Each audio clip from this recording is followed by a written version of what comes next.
How are things looking for the Panthers heading into this 2026 offseason? We'll ask someone right here on Locked On Panthers.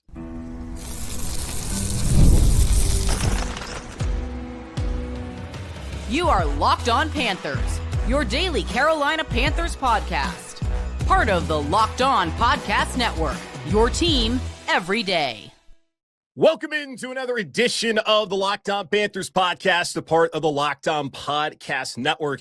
I'm your host, as always, Julian Council, talking Carolina Panthers with you every Monday, Tuesday, Wednesday, Thursday, and yes, of course, Friday, your team every day. That is our motto here on the Locked On Podcast Network. Thanks for watching the show right here on YouTube and listening wherever you listen to your favorite podcast. Today's episode of Locked On Panthers is sponsored by our friends over at Prize Picks. Download the Prize Picks app today and use code LOCKEDONNFL to get $50 in lineups after you play your first $5 lineup back.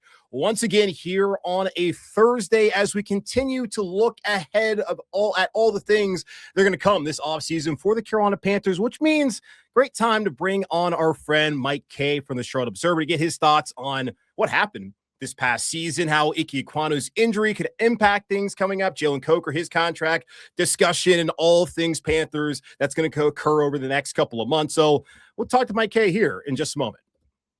As promised, Mike Kaye from the Charlotte Observer, one of your local Panther beat writers. Follow him over on Twitter or X. And I think also on Blue Sky at Mike_E_KAYE. And of course, subscribe to your local paper. Mike, good to see you. How you doing? I'm well. How are you? I'm doing well as well. Tired, like you. In need of a vacation, like you. But here on Locked On Panthers, it's your team every day. So that vacation is not going to come until July. But either way, excited about the offseason ahead. And I hope that, of course, you're doing well, which you are. And it should be an interesting time for this team coming off of a year where 8-9, that's what I went on record prior to the season, said that they would finish. Now, I did not expect this to be an 8-9 that was going to lead to a division championship or a playoff appearance where they were pretty damn close to winning that game against the Rams. Just simply, what were your overall thoughts on 2025 and where is this team headed? Yeah, I coming into training camp, I also had them at 8-9, and my colleague Alex Zutlow had them at 7-10. Then we flip-flopped after how chaotic the training camp was. He came away with more positives than I did. I thought they were playing with house money a lot. I thought the entire division beat the crap out of each other, and that's part of the reason why you see the division being kind of lackluster is everybody finished with the 3-3 division record, which is crazy, right? Like it's one of those things that you don't see often, and I think it's a building block for a lot of these teams in this division. And I think the Panthers didn't expect to make the playoffs last year or in 2025. And they get to enter the offseason with that little, chip on their shoulder that, hey, everyone doubted us. They took the Rams, who were going to at least finish as the runners-up in the NFC, to the brink and beat them in the regular season. And they can say this is proof of product that if everything is going well, they can compete with anyone. Yeah, and I agree with you. Kind of like they came early. Let's see. What am I trying to say? They were a year ahead of schedule. There we go. There are the words I was trying to say. And everything worked out for them. Obviously, they did not end the season on a high note. Pretty much every single opportunity they had to make a statement in that final month, they lost in those games. So I do think they made somewhat of a statement in that loss against the Rams. And that next morning during locker room cleanout, the prevailing conversation and thought from the guys within that locker room that are coming back is, hey, this is just the beginning. This is our standard now. If you look at next year, and it's January, so it's hard to look at next year's schedule and say anything definitively, but it's pretty clear it's going to be tough for them to get back to this spot that they were in this past year when they have the Bears, they have the Lions, they have the Ravens, Bengals, Seahawks, and Broncos all at home. Then they go to the Packers, the Vikings, the Browns, Steelers, and the Eagles. Like, I look at one of those teams, and I feel pretty confident that the Browns are going to suck again in 2026. Everybody else could be pretty competent. Minnesota I think the quarterback's bad, but still they can figure out possibly. And then Kevin Stefanski's now in Atlanta. One of the biggest takeaways in the NFC South in the second half of the season is that Tyler Shuck might be a baller. And then Tampa, look, it wasn't great for them, but I don't think they're going to just all of a sudden completely fall apart throughout an entire season. So, yeah, it's going to be kind of tough for them to get back there. And I'm just kind of curious just how much better can they realistically get this offseason to avoid what may be a pretty obvious backslide, even if it may not necessarily be that, just record-wise, in 2026. Yeah, they've done a nice job of under Canales of winning 3 games more than the prior year, but it's much easier to go from 5 wins to 8 wins than it is to 8 wins to 11 wins. And that's going to be the pressure now. That's the expectation, is that this team is going to constantly, gradually improve. And they're in kind of a weird cap situation because they had a lot of incentives triggered by the playoff run. As of, I believe, this morning, they are projected to have around 11.1 million in available cap funds. And that's like a very modest estimate because the salary cap's probably going to go up. So they're probably in a range between 11 and 15 million right now, but they have a lot of mechanisms that they can use to open up a ton of cap space. I still expect them to kind of be status quo with the way they attack the offseason. Selective splurges. You know, they've double dipped at a lot of positions in recent off seasons. I expect that to be their mode of operation as opposed to one splash move at a position. But I think they have a lot of areas to improve. Inside linebacker, outside linebacker. You could argue they could still use help in the defensive trenches, safety. And then you've got center and left tackle, which are question marks. And, oh, by the way, you need a speed threat at wide receiver. So there's a lot to be done. They do have 7 draft picks. I mean, I think they're set up to do what a normal good team does when they're trying to improve. It's just a matter of, can they stick the landing? Yeah, I'm very curious to see just how aggressive they're going to be in improving this roster, because there are certain areas, and we'll go more into detail later on, that you mentioned. It's like, I mean, you look at tight end, there's 3 guys that very clearly I think they're going to want back next year, and that's going to be their core. But you look at it, how much are you truly banking on Tommy Tremble, Mitch Evans, JT Sanders playing that much better this fall? That's going to finally elevate that room. Receiver, you had one guy all season long you could actually rely on, and that's not to make light of what Coker did in the second half of the year, but he wasn't there the first half of the season. And it took until the last kind of 5-6 games for him to really kind of shine and have that breakout against LA. So now you look at him as being a guy who could potentially be that next McMillan, but he's also has to stay healthy, which he's not been able to do in his first 2 seasons. So we'll talk more about that later. You did mention the cap situation, and overthecap.com is saying projected 1.1 million, but that could be up to 15 million depending on how much salary cap raises. What are some of the ideas that you would have that they may do as far as opening up some cap space? I'm curious about that. Well, if you go to charlotteobserver.com, I took a look at like the 5 most intriguing contract situations heading into the offseason. Now, you brought up Tommy Tremble. They could cut him and save $6 million. A'Shawn Robinson, who I think has actually been one of the sturdier players on this defense over the last 2 years, he can open up a $9.5 million cap savings. That said, they really like both those guys. I can tell you for a fact, they really like those guys and what they bring to the table. So it'll be interesting to see what they do, because both guys are in the final years of their contracts. So you can't really restructure them unless you extend into a void year. And that's like a whole other can of worms. There's questions whether that's economically prudent. The Eagles do it all the time. I don't know that this front office would want to do that. They really didn't restructure a lot last year. They had some guys take pay cuts. They obviously cut Jadeveon Clowney, Miles Sanders. So there are a bunch of different mechanisms they can look at. I'm really interested to see what they do with Bobby Brown and Mike Jackson, because Mike Jackson looks like he deserves – I mean, he's clearly outplayed his contract. No question about it. Yes. But his contract's so light that if they extended him, there's not a lot of incentive for the Panthers economically to extend him. you would basically just be rewarding a guy who deserves a reward, which that sounds like a good move. Not a bad thing to do. That said, though, they do that, and you are saying right there that you don't believe that he is going to regress. And that was a big fear coming into this year because he was kind of a one-hit wonder after 2024. Not only did he not regress, he ascended. Like, honestly, he was a top 12 corner in the league, probably. If we're being completely objective, like, he balled. He led the league in pass breakups. In the playoff loss, he had 4 pass breakups and an interception that won't go towards his 19 and 4 total. Mm-hmm. I just think he thrives in this system too. And so if Ejiro Evero doesn't get the Raiders job, I mean, I think long-term he makes sense as a guy you would want to invest in. That said, you look at Bobby Brown, who is still only 25. He and Turk Wharton did not get used properly in tandem. Turk Wharton was terrible against the run to the point where it was like opposing offensive coordinators were like, yeah, he's in the game, let's run. And so I think from the perspective of the Panthers, Turk Wharton's guaranteed $14 million this year.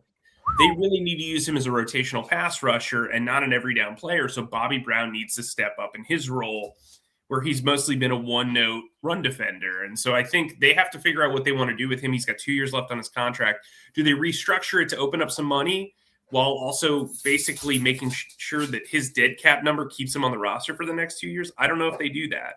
And then the big one to me is Damian Lewis. Mm-hmm. Damian Lewis has outperformed his contract by miles. And the way the contract was set up was he would play 2 years, then they'd reevaluate. They could cut him and save a bunch of money, or they could extend him or restructure his contract. So I'm really intrigued to see what they do. And he's got a lot of leverage because center's wide open. Left tackle, your starting left tackle is on a 1-year, $17 million deal, and he's got a ruptured patellar tendon. And if you follow the NFL closely, Nakobe Dean needed at least a month into the season to get back, and he's a much smaller man than Ickey Ekwonu is. Mm-hmm. So I think from that perspective, Lewis is really fascinating because he's been their steadiest offensive lineman. The way that they run mid-zone, left guard's a really important part of this offensive line, and I'm intrigued to see what they do with guys like Lewis and Mike Jack and A'Shawn Robinson. Less so much Tommy Tremble, because I think if they were to do something, they could extend him and maybe ask him to take a pay cut in return. It's really interesting. I mean, he had a career year in catches and receiving yards, and I know I'm rambling a bit, but like, they don't have a lot of mechanisms to open up cap, but what they do have is 5 contracts that are incredibly intriguing and are fluid. I don't expect them to I don't expect them to be, oh, we got to win now. And I wrote that in my mailbag before the Dan Morgan press conference. He basically said the same thing. I don't think they're going to be shy about spending, but I do think it'll still be selective splurges. Yeah, and Dan said last Tuesday that they are not going to be reckless. They're going to stick to their plan, and that's what's gotten them to this point right now. And like in past seasons, like Miles Sanders is a very obvious guy who was going to be a cap casualty, if you want to call it that. You knew he was going to be cut. Or this year, like, I don't look at anyone as being that obvious candidate, because as you mentioned, A'Shawn, like, they could open up $9.5 million. That's a guy who you want to keep around. Tommy Tremble, I'd imagine they want around. And then when it comes to Mike Jack, hell, I'm looking at PFF right now as far as the qualifying corners. He had the 3rd highest PFF grade, 3rd highest coverage grade. So, like, it's one way to look at it, but I agree with you that he was clearly their best corner this past year. Has been, I think, more reliable the last 2 seasons next to JC than JC has been, and he's one of the highest paid DBs in the history of this game. So, yeah, we'll see how that plays out. I'm very curious. Like Damian Lewis, if they were to extend him, that opens up potentially $9 million looking at overthecap.com. So some interesting things that could play out. You mentioned Ickey Ekwonu. I'm very curious how they're going to handle that situation. We'll talk about that here in just a moment on Locked On Panthers. What if sports were traded like markets? Now you can put your sports IQ to work in real time with Robinhood prediction markets. It's not just you against the house. It's you participating in a live market. You can buy or sell your positions live all game long. Use your sports knowledge in the moments that matter. Robinhood prediction markets changes the game. It's people moving the action. So when momentum shifts, you can move with it. I always knew the game, but never had a dynamic way to apply that knowledge. Now I can actually take part live in a market powered by people. You no longer just a spectator, play-by-play, you decide. Trade every play of Robinhood, now available across the U.S. Download the Robinhood app today to begin.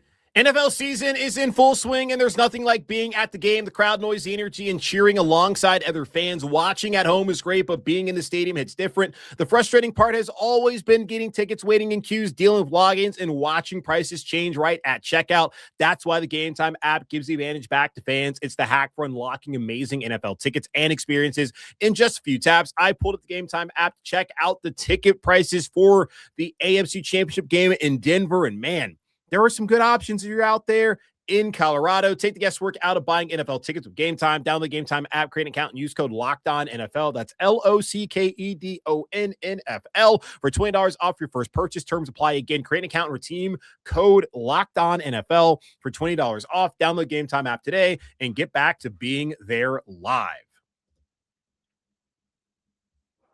All right, talking to Mike Kaye from the Charlotte Observer, taking a look at the Panthers offseason ahead and some of the moves that they could make. We talk about some guys who they potentially could extend, restructure, heading into the new league year in the early part of March.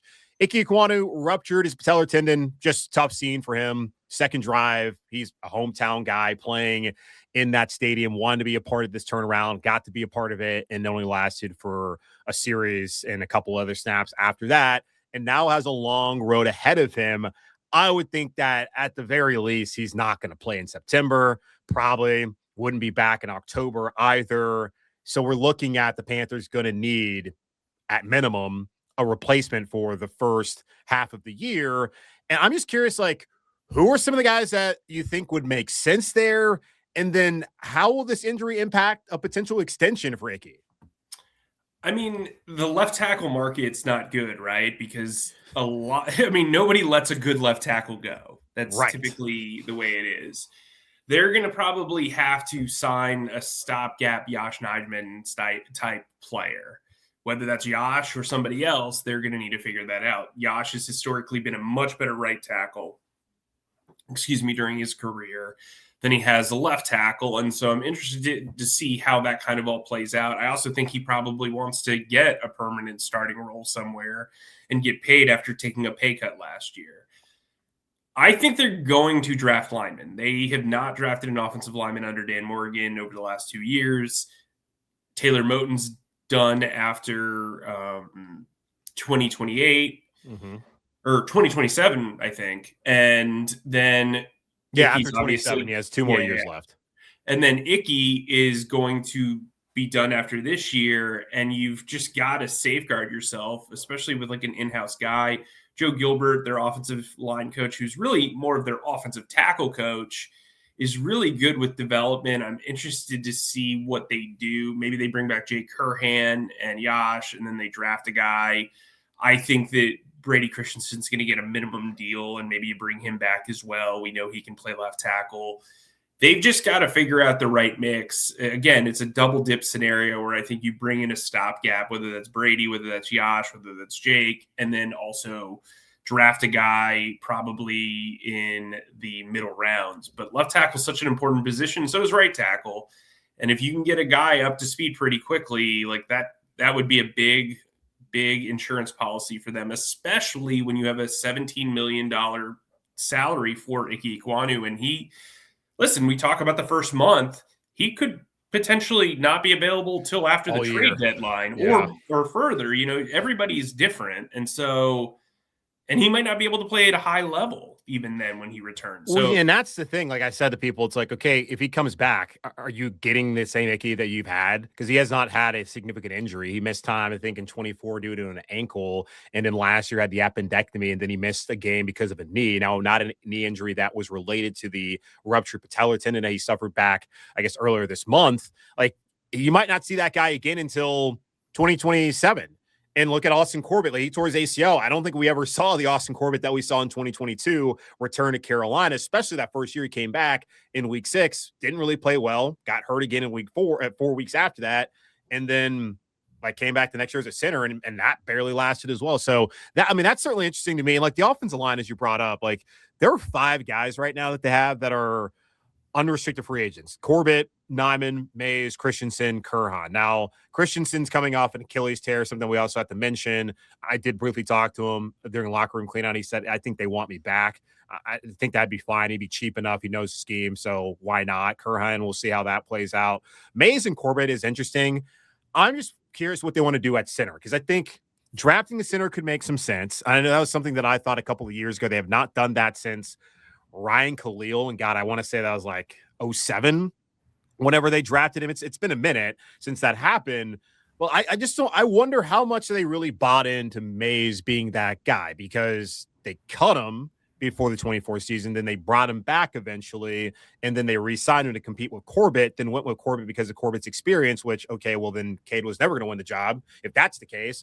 And then eventually Cade got the job. So I'm interested, like, how really bought in are they in Cade Mays being the starting center, and how they might go about addressing that spot. I think you just answered your own question. That's it. That's one of those things. And also, if you're Cade Mays, how bought in are you to the program that has done that to you? Mm-hmm. So if you look at the landscape at center, there are, I believe, there's 8 guys making over $9 million. Creed Humphreys is at the top with $18 million per season. Then you've got kind of this mid-tier of like $5 to $7 million, where there's like 5 or 6 guys. And then beyond that, everybody's like significantly underpaid, or they're just like stopgaps. And so I think if you're the Panthers, this is a situation where I think you already have a $17 million anchor attached to the left tackle position that you don't even know if you can use. And then you're going to also have to give up assets to supply left tackle on top of that. It might make sense to draft a center. The issue with drafting centers, and we see this a lot, I've been talking to coaches and other people around the league.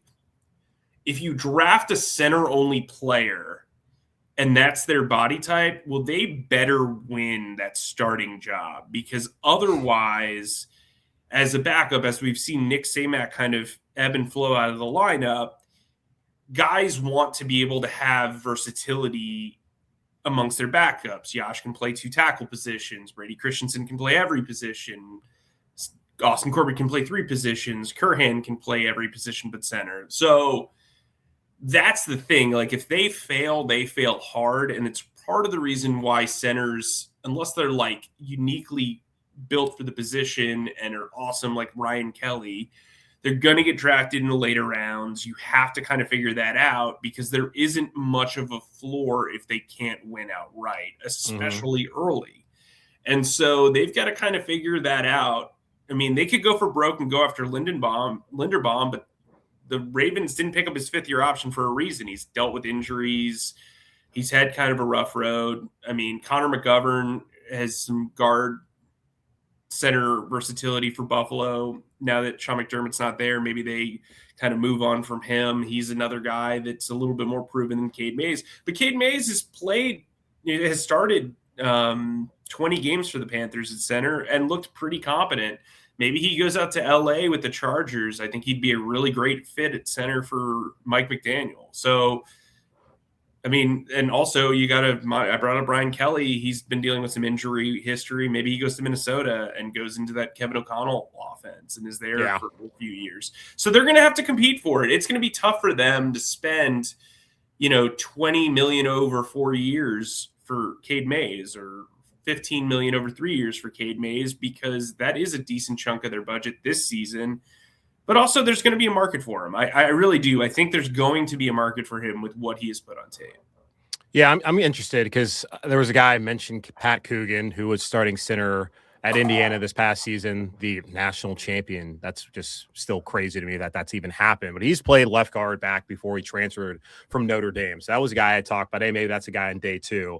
Obviously, we'll get more into that here on the show once we get closer to the draft, because I'm certainly not trying to comb through all the center prospects at this point in time. But I was interested about that. Let's take another pause. I want to ask you about Jalen Coker and just about what they have around Bryce Young and also defensively some of the other needs that they have going this offseason. We'll do that here in just a moment on Locked On Panthers. If you've ever hired someone who looked good on paper but wasn't the right fit, you know how important that is. When you want candidates who truly match what you're looking for, trust Indeed sponsored jobs. Hiring Indeed is all you need. Stop struggling to get your job post seen on other sites. Indeed sponsored jobs puts your post at the top of the page and helps you reach the right candidates faster. Sponsored jobs boost your posts to the people who are the best matches for your role, and that makes a real difference. According to Indeed data, sponsored jobs posted directly on Indeed are 90% more likely to report a higher than non-sponsored jobs. Spend more time interviewing candidates who check all your boxes with less stress, less time, and more results using Indeed sponsored jobs. Listeners of this show get a $75 sponsored job credit to help give your job the premium placement it deserves at Indeed.com/LockedOnNFL. Just go to Indeed.com/LockedOnNFL right now and support the show by saying you heard about Indeed on this podcast. Terms and conditions apply. Hiring, do it the right way with Indeed. Tax season doesn't have to take over your life. This year, TurboTax is making it easier than ever to just hand things off and move on with your day. With TurboTax full service, you can have your taxes done for you by a trusted local expert, start to finish, without the stress or guesswork. Instead of spending hours trying to figure out forms, you can meet with a local TurboTax expert in person or connect online. They handle everything from W-2s to self-employed forms and work to get you every deduction. For a limited time, you can have your taxes done by a local TurboTax expert for just $150 all in. If a TurboTax expert didn't file for you last year, just file by February 28th. Take taxes off your plate and get back to your life. Visit TurboTax.com/local to book your appointment today. All right, so Jalen Coker has turned himself into a player after what we saw what happened a couple Saturdays ago in that Rams game. Dave Canales came out the next day and said that Tetairoa McMillan and Jalen Coker have earned the right to be the first two guys to get an opportunity to go out there on that offense. So that's wide receiver 1, that's wide receiver 2. But wide receiver 2, that being Jalen Coker, is an exclusive rights free agent, which just means Panthers can, my understanding, Mike, is they could hand him a league minimum contract, and then he has no choice but to sign that. I have a hard time thinking they're going to do him like that. How do you think those negotiations go when clearly the team, I mean, they have like the leverage, just give them peanuts, but do they want to do that to this kind of guy? Yeah, I think Coker's like an interesting case because of the injury issues, the soft tissue injury issues. The soft tissue injuries, yes, in particular, and they've constantly come up. And I think for him, I mean, mostly during training camp, but obviously we saw the issues this year. I think the thing for him is I would want to avoid restricted free agency. And if I were them, if I see this guy as an ascending talent, I'd want to avoid restricted free agency too. Now, when I was in Jacksonville, I covered Allen Hurns, who was an exclusive rights free agent. The Jaguars had a ton of cap space, had to allocate it somewhere. He got a 4-year, $40 million deal. The difference here is Allen Hurns got 1,000 receiving yards in his second year and was a key cog in that offense for the 2 years that he was there. Jalen Coker's kind of had this ramp up in each of the last 2 seasons. He's also kind of been slot specific when I actually think he could benefit from being in the Z position a little bit more, as we saw in the playoffs. Mm-hmm. And so you've got to figure out what his role is. You've got to figure out what his long-term value is. If I were him, I'm not signing a long-term contract, because if I play up an entire season like he did the final 6 games of last year, he's going to make way more than what he negotiates against this year. I mean, he's negotiating against, like a 350 receiving yard season as opposed to maybe an 856 touchdown season. So yeah. I think the thought process is, and teams have done this a little bit more now. I believe Raheed Shaheed did it, where they basically gave him a 2-year deal, which was basically the equivalent of the second round restricted tender. They didn't have to worry about it. He could just focus on the next 2 years. Reed Blankenship was the same way in Philly. Safety ended up being their starting safety in 2 Super Bowls, one of which they won. Now he heads to free agency, but I think that's the mode you want to get into, where you're getting maybe a bonus out of it, but also you have the salary of a second-round tender, but the Panthers gain security in that they might not lose him to another team. Because if he truly ascends, maybe they make it a little bit weird for them. Mm-hmm. Or, for Coker, it's life-changing money too. So I think a 2-year deal is the most plausible situation for them, especially with their cap situation. They can backload that second year too. And I guess move from there. But, if he plays at the level that we talked about, like 856 touchdowns, maybe they revisit the contract next year, but they just don't have to worry about restricted free agency. I just think Coker, if he deals with another injury, that's going to put his value in question, and then he'll have the tender value still there. So I think it's a plus for both teams, or both sides. Yeah. I mean, definitely, I think the Panthers have the leverage just because they can give him anything, but also like he has not shown, and he said as much on that Sunday morning that he wants to be able to play a full season. So that's something that's certainly the back of their mind. But I agree, 2 years. And I kind of look at it. He's already played 2 seasons. Yeah, 2 more years to that. It's basically like a rookie deal for him. Okay, so went longer than I was expecting with Mike. Had originally planned on this being 1 episode, but because we talked for like 50 minutes, I'm going to now break this up and make this 2 episodes. So this was part 1 of my interview with Mike Kaye. Part 2, I guess, is just going to replace the weekly Friday mailbag. Sorry about that, guys. Have not gotten a ton of mailbag questions up to this point anyways, so we'll get back to that next week. But this has been part 1 of my episode with Mike Kaye. That's going to wrap up this edition of the Locked On Panthers podcast, part of Locked On Podcast Network.